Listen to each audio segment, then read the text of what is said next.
SISK12 allows us to do some syncing with Google Classroom now, but as part of that, we've seen a couple issues that are super easy to fix, but I want to make sure you're aware of them, and honestly, they're good things to do even not related to SISK12 at all. So today we're going to talk about Chrome and updates.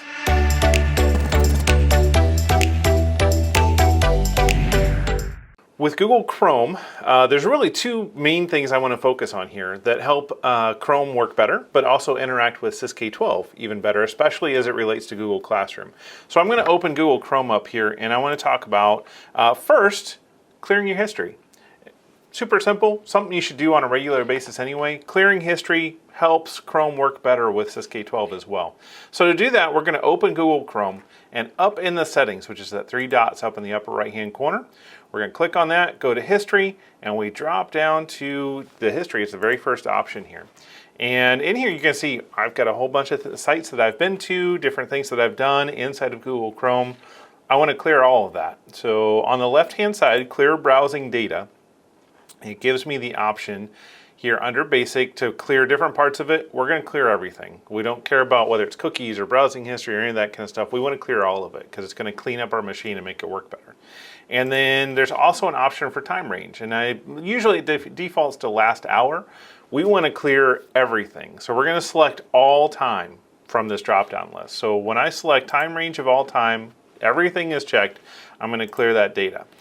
When that happens, it's cleared all of my browsing history, any cookies, anything that's downloaded in the background that I don't need as part of Chrome anymore.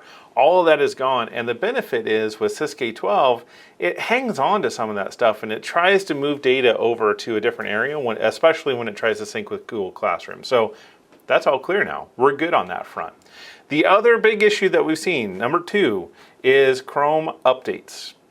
Chrome needs to be updated to the latest version in order to work correctly, especially when it comes to syncing with other applications. So in order to do that, again, we are going to go up to the three dots in Google Chrome.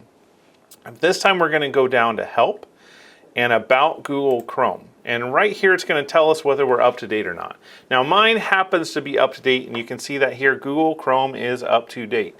But if you're not up to date, right next to this is going to be a button that says Update Now.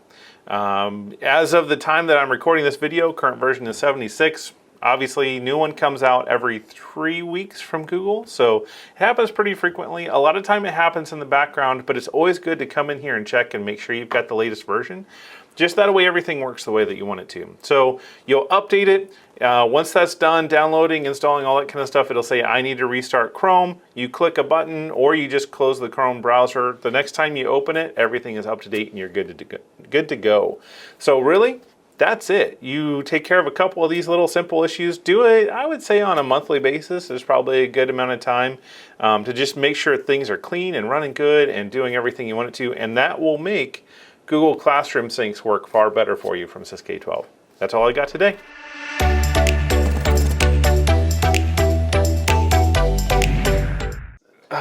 Yeah. That's not even a clip that we can use. All right.